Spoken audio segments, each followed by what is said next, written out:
Welcome to the Live Full, Work Fun podcast. This is the show to encourage you to live your life to the fullest and do fun work that fuels your lifestyle. Hi, I'm your host, Gayla Scrivener. Every week, you'll be introduced to amazing guests, useful resources, and inspirational stories. You'll discover opportunities and perspectives to shape your version of living full and working fun.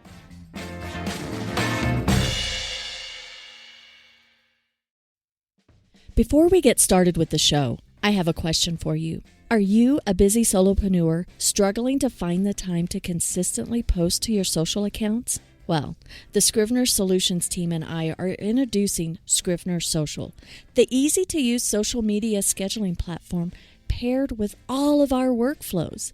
It simplifies the entire posting process, saving you time and boosting your social media marketing efforts. Here's how it works. First, you subscribe to Scrivener Social, choosing the support level that best fits your needs. Second, we have onboarding calls to help you set up your account and give you the guidance for streamlining your posting process. Third, you implement your plan using our workflows to get more out of your social media marketing. Now, you could continue to do it alone, being frustrated and feeling guilty that you never get around to posting to your social accounts for your small business. Or you could save time, energy, and frustration by using an easy-to-use social scheduling platform backed by a support team that helps you streamline the whole process. You deserve a system that makes posting to your social media faster and more efficient. Go to scrivenersocial.com and subscribe today.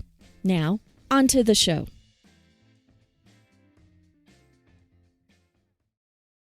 Hi there and welcome. This is the show where we explore topics that help you create your lifestyle to live full and work fun. Today, you're in for a real treat. I was super excited to meet today's guest, Haney and Kassie O'Driscoll. And Kassie are a dynamic duo with a wealth of experience in entrepreneurship and creative leadership. A seasoned small business owner, is devoted to empowering entrepreneurs through strategic brand development and cohesive online presence. Her tailored approach stems from personal connections with clients, ensuring their success. Complementing Allie's expertise, Kassie boasts over a decade of professional management, in addition to brand photography and business development experience. Her prowess in crafting business growth strategies is coupled with a talent for capturing evocative visuals that narrate compelling stories. Both passionate mentors and creative strategists, Allie and Kassie collaborate seamlessly to craft memorable and impactful experiences for their clients. I am super excited for you to meet Allie and Kassie. Well, Allie and Kassie, I am so delighted to have you here on the Live Full Work Fun podcast. Thank you so much for having us. Yes, thank you. Well, I wanted to dive right in and learn more about each of you, your backgrounds, and I know just a tiny little bit about you, and I want to learn more and introduce our listeners to you. And I'm quite intrigued about you both are military wives and have that background, and was able to create your business so where you could take it with you. And I love that. So let's get started. Let's learn about you. Who would like to go first? Sure, I'll go first. Before let me preface this with our businesses did not look what they look like now when we first started them. And primarily because we are military spouses, we had to find a way to reiterate and reinvent what we wanted to do because we were moving so often. But I started my professional career as a high school English teacher. I lasted just 1 mere year in the classroom before I realized that that was not for me. And I took the leap into being a full-time creative entrepreneur by starting my photography business.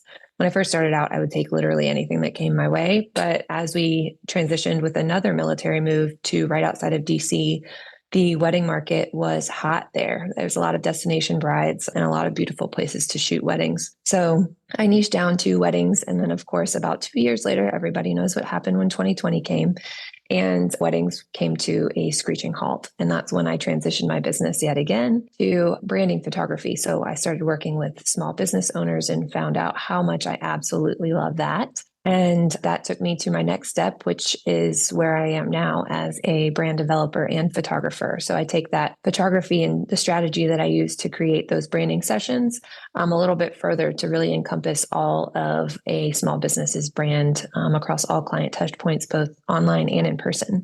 And that the real beauty in that is that I can do that from anywhere with whatever move or civilian life, wherever it takes us, I can do, what I need to do for my business. Awesome. Allie, I love that you prefaced this by saying that it has changed because you just needed to develop a niche down and pivot where you needed to. I'd like to come back to, after we hear from Kassie a little bit, diving in a little bit deeper about brand photography. So we'll come back to that. Hi, Kassie. Hi. So similar, I, as a military spouse, we got married and immediately moved overseas. So during that move, it was kind of like, okay, well, have this college degree and I have all these things, but now I live in a foreign country and the jobs were scarce there. So I really just used that time I had a travel blog. So I was blogging. It wasn't for monetary purposes.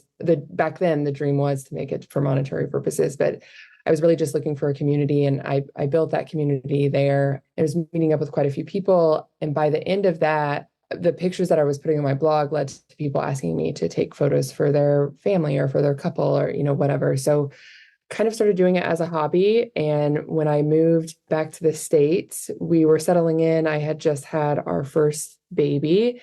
And I was like, wait, what if I put photography in the forefront of things? Everything that I had done, it was always in the background. It was a part of it. It was something that I really enjoyed to do. So I put it in the forefront, started doing a lot of family stuff, and was like, I think there's more to this. Started digging in, landed on weddings, and started educating myself on wedding photography. And in the midst of that, also moved to the DC area.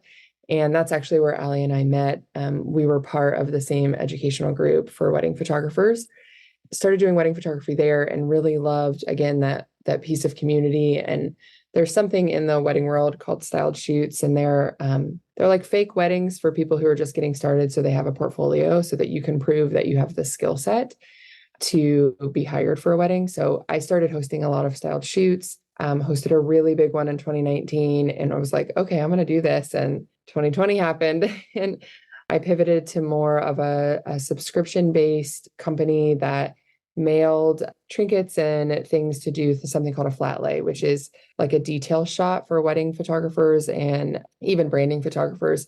And I did that to kind of so that my business would survive 2020, frankly, and started really experiencing just this, again, I keep saying community, but there was a shift in all of us who were in the wedding world being like, how are you guys making it through? What are you doing? And the advice I was giving and the help that I was giving, again, it was like, what if I made this more of a monetary based situation? And I put that in the forefront and let the photography breathe a little bit. I still love it. I still want to do it, but I needed something that moved with us a lot because I also moved in the middle of that. We moved the end of 2021. So like summer 2021, we moved to California, which was a whole new market, a whole new everything. And it was around that time that I was like, it takes about 2 years to get a business up and going and to feel stable in that.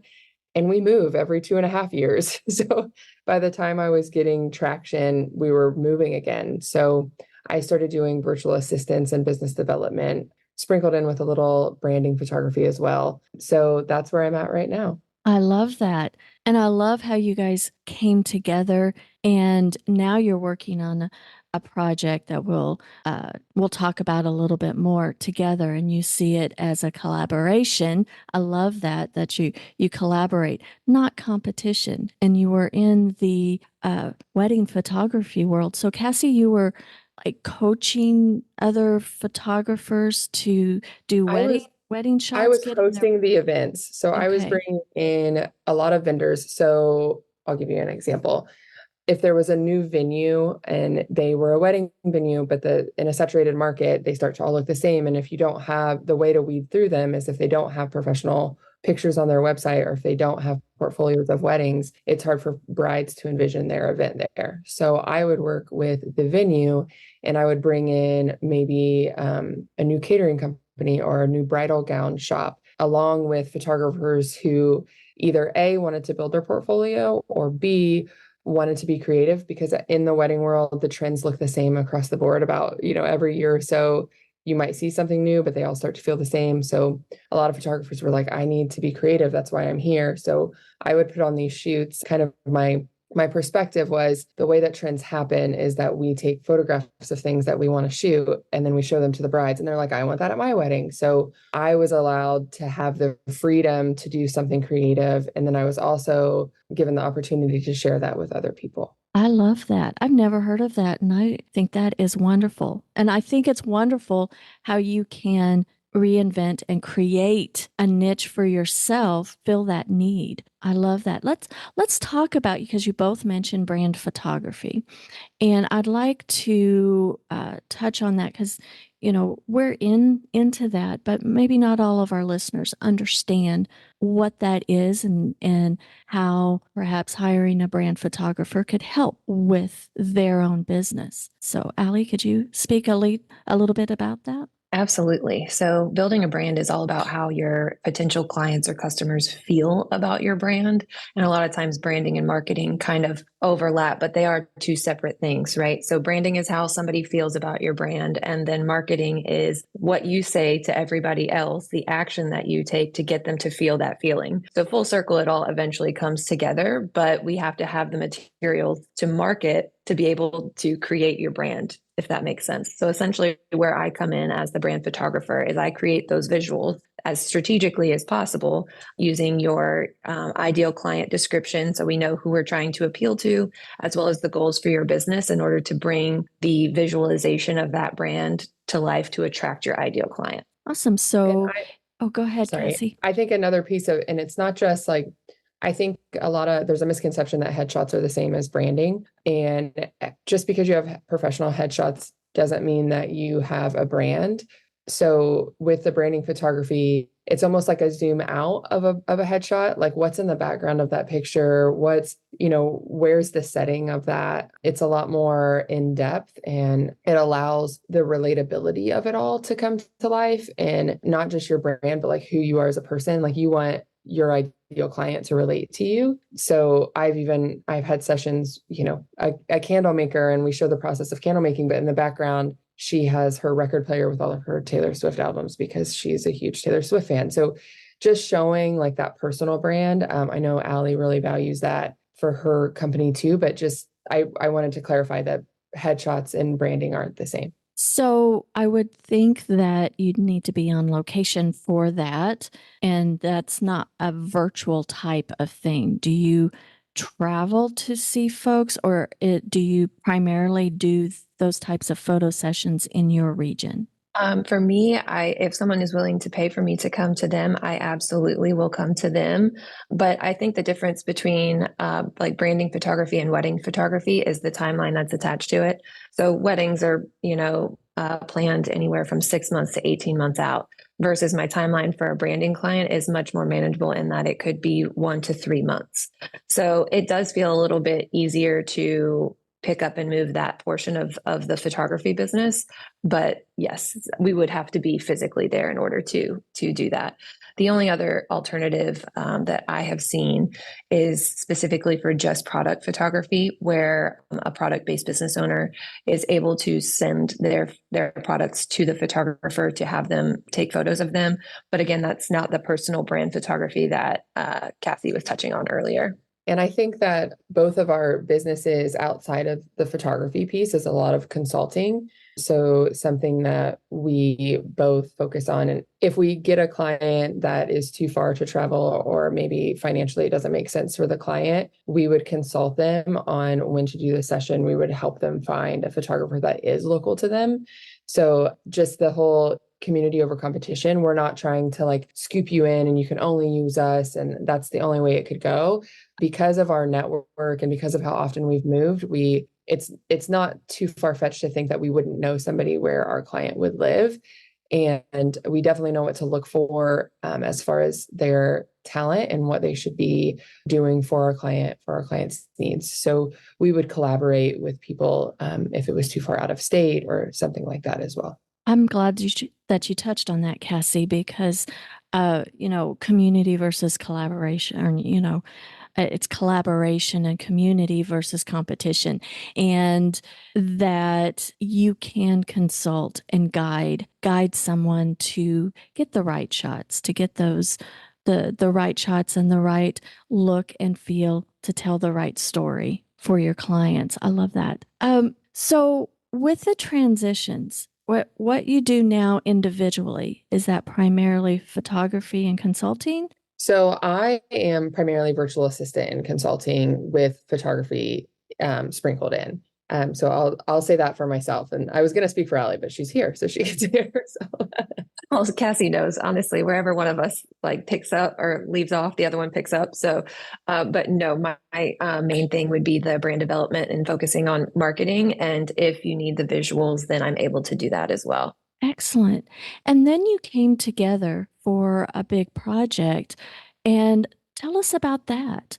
Last year, we'd been seeing some of our peers and honestly some of the educators that we follow do annual retreats. And a lot of times they might be solo, but at the beginning of the year, they get away for a few days and they plan out their goals for the year.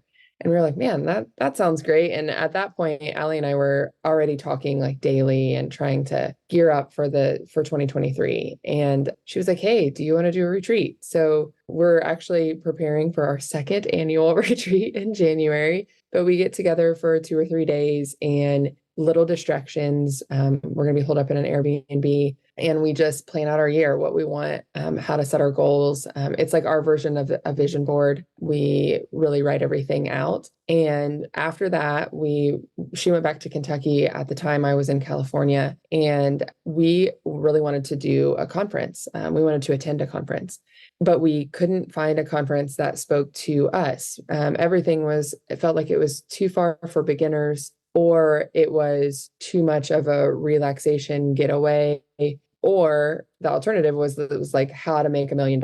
And we fell somewhere in the middle and we weren't sure where to put our money, frankly. We wanted to make a wise investment, and we looked and we looked and we looked and we just couldn't find it. And we were both standing in our kitchens and texting back and forth. And we were like, I think we're going to do this. So we created the Escape Conference, and it's ESC, like the escape key on the keyboard, a little nod to all the business professionals and entrepreneurs. But it was really a space for people in their growing stages. We didn't want to hear about how to avoid burnout. Like we'd already experienced that. We were already navigating through that. We wanted to know like how to grow to maybe like help support our families, or how to invest, how to plan for retirement, like, things that were important in the stage of business that we were in, while also understanding that burnout is real. And we do want to also breathe a little bit and come up for air after being in what I think we should like trademark this at this point, but like the echo chamber of our own minds and of our own network, because it can be really lonely. So we wanted a community that spoke to us and not just this generalization of entrepreneurs. Excellent. So now, our tagline is one of my favorite parts about our Escape Conference brand, and it's Escape the Blank. So you can fill in the blank, whatever you need that blank to be. We have a very heavy, hard-hitting educational portion of our conference, but we also have a really fun social networking portion of our conference. So if you need to escape the daily grind of being a business owner, if you need to escape your to-do list, escape the hustle, escape the comparison, escape the fluff of the normal conference that you might get as a growth stage entrepreneur, then that's what we give you. I love that. And it sounds like it's for it's, you have the goal setting, and you have the beginning, you're all pumped up, and then you have the end that you've achieved your goal. But then there's always this messy middle. And as a business owner, there's a messy middle. It's like, man, I just can't. I've got my routines, I've got some systems, and I'm earning a living, but I'm not this, hey, I can sell my business. I'm not in the business all the time, but I have help, I have some assistance, but you're still in there. So it's kind of the messy middle of entrepreneurship. It sounds like that uh, you're still very much, I mean, the business may not operate smoothly if you're gone for a month or two. Right. Right? But not every task is dependent on you. And how do you bump up? And it sounds like you are filling that piece, because I know, I had heard someone that I know say it's like, I'm just entrepreneurship is just working in the business all the time. And how do you get out of that rut? Right. Yeah. And for us, we were hearing a lot, like our own, conversations between the two of us. It's like, everybody's telling us to grow. Like there was this period of time where everybody was like, outsource it. The next thing you need to do is outsource. And we're like, well, where is everybody getting the money to do that? Like, Right. like how do we strategically plan these things so that, like, what do we outsource first? Like, how do we prioritize? And there were no answers to that. It was a lot of like, you pick, and we're like, no, we want more strategy behind this. Like we're not quite ready to let go of the reins and let somebody take over, but we're also ready to grow enough that we can share the reins. So we also just wanted to like have the community. I keep saying community, I'm so sorry, but we just wanted that network of people that were like, yeah, us too. And when we started looking into it, we really committed to doing it right. We weren't going to just throw something up and be like, this is what we're doing. And we landed at an all-inclusive experience because, like you said, entrepreneurship, it's like a hamster wheel and you never get to get off, or it all goes down in flames. And we didn't want anybody to have to make any decisions outside of committing to coming. And so that was one of our things, is that once you got there, once you book the plane ticket and get your ticket, everything else is taken care of. Food is included, speakers included, accommodations, social activities. And something that we had both experienced individually was that, okay, we're going to this conference and it's out of state, or even if it wasn't, when you get there, you don't know anybody. You have to find a place to stay. There's no food included, but we've never been to the city. So like, where do we eat? And it just was decisions after decisions. And that's what we were trying to get away from by attending the conference in the first place. So we wanted to take that load off and also just make sure that everybody felt really taken care of. So the accommodations also include where the speakers stay, because we don't want it to be this, like, you see them on stage and you're like, man, like, this is who I need to talk to. And then you never see them again because they're only there for the hour that they're speaking. Our speakers are going to be staying with us. They're going to be attending socials with us. You don't have to experience it like you're on the outside of the picture. Like, you're right in the mix of it. Like, that's the whole point. We're all in this. Like, we are in this growth stage. Even our speakers, as successful as they are, they understand where we are too. So they can really share their personal experiences, not just their business advice. I understand that this is a limited event. There's a limited number of people that can attend. Is that correct? Yes, so we have our venue booked. And so, of course, that gives us some limitations around how many attendees we can have. But further than that, we really wanted it to be really, really valuable for the people that are attending. So we decided to keep the group right at 20 attendees, and we're sticking to that. So it's going to be a small group, but we have, I believe, 10 speakers, if I'm remembering right off the top of my head. So that speaker to attendee ratio is like 1 to 2, right? Like, you're going to have time to be able to dive deep, dig deep, have those deep conversations outside of just that 1 hour of presentation time. And we're really excited and think that that's going to be the most beneficial for our attendees. I love that, because it sounds more intimate than any conference that's out there, because you go to a place and you're in with a sea of people. And yes, you do meet a few people and you have a takeaway of, being able to reconnect with those folks, but only 20 participants and then plus the speakers. That's not very many. That's what, 30 people total, 35 at the most. You're going to be able to leave there with some really quality networking type of connections, and friendships will develop out of that. And it's not, I don't even, that's more of a mastermind type thing, because you'll be able to collaborate and brainstorm in a non-threatening type of environment of saying, oh my gosh, I may look put together, but you should see my household.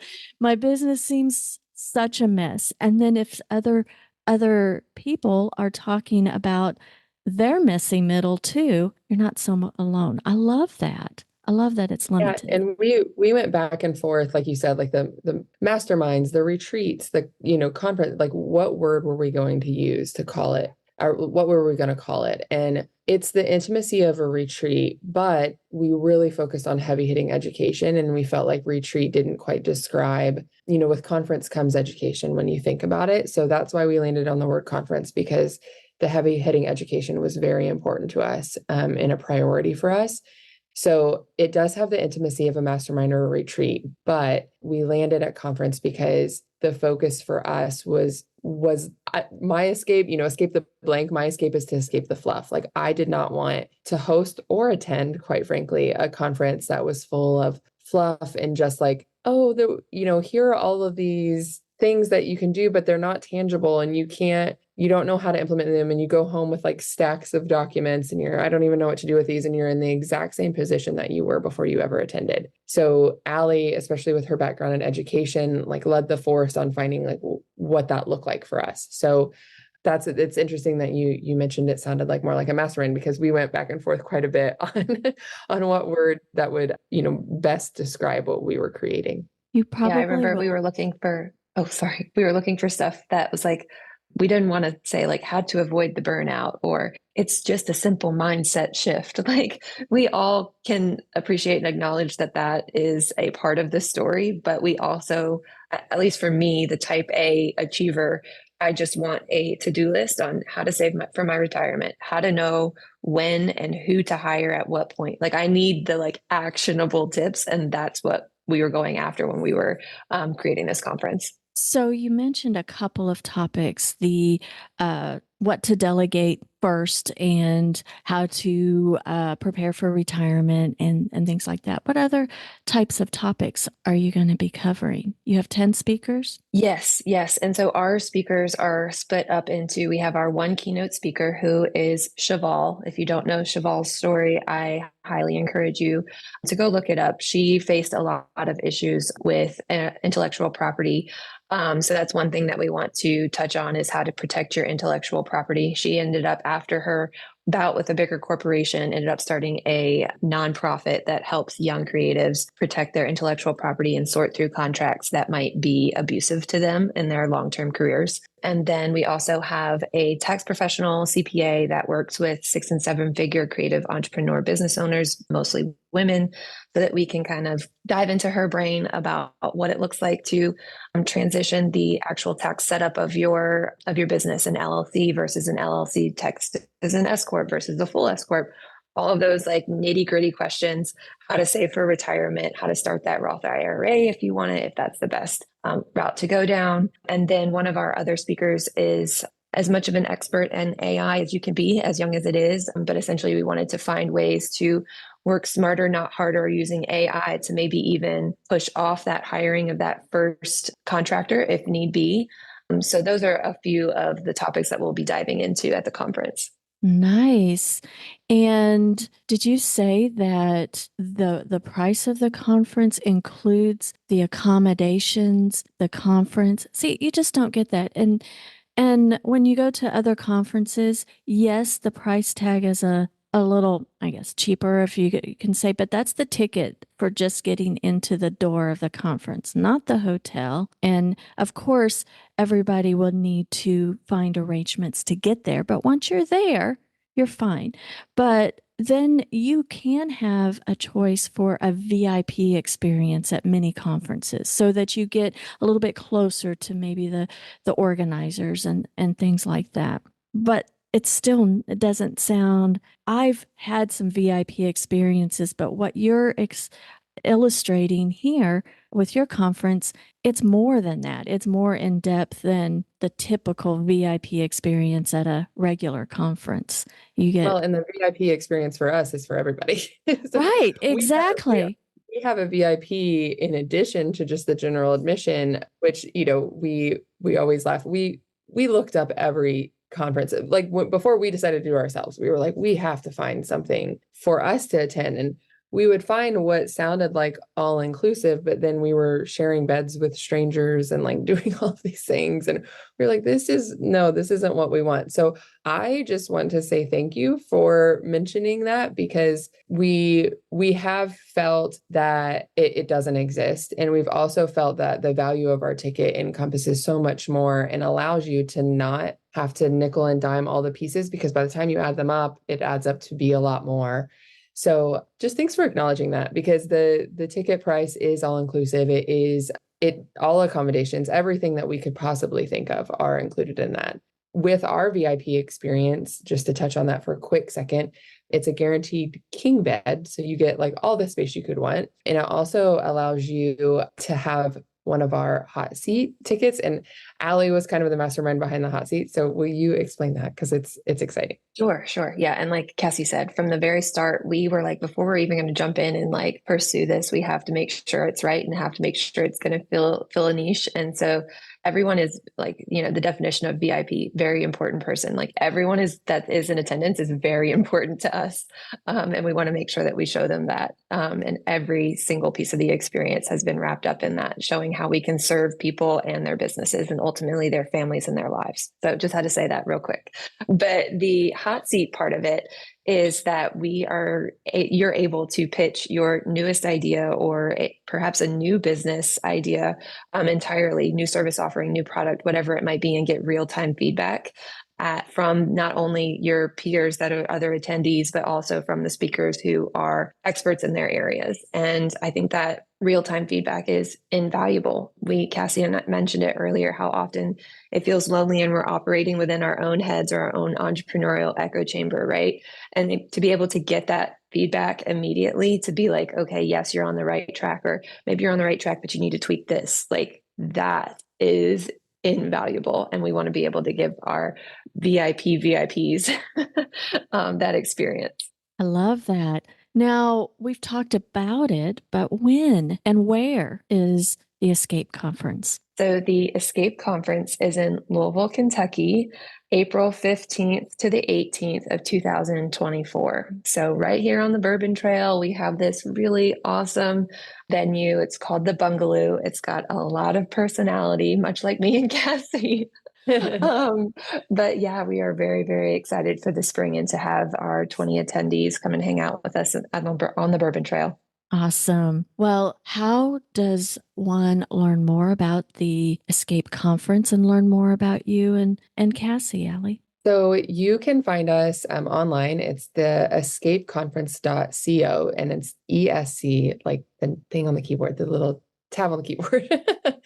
And then we are the Escape Conference on Instagram, but it's ESC_conference. I have really enjoyed this conversation with you guys, and I am so glad that you were here on the show and that we can share this conference. It sounds so exciting. It's filling something that's just not there, and I'm excited that you guys have collaborated to bring us something like this, not for the beginning, not for the ones that are making multimillionaires, but for the bulk of us that we've been doing our business for a while now, but now we need to plan for other things, make it a little bit easier as we transition into other phases and grow our business. So I love it. It's been a pleasure. Thank you so for having much. us. Well, thanks for joining me today. You'll find the links in the show notes to the Escape Conference and how to stay connected with Allie and Kassie. Let's continue the conversation. Hop over to Facebook and post what your biggest takeaway from today's show was in the Live Full, Work Fun Facebook group.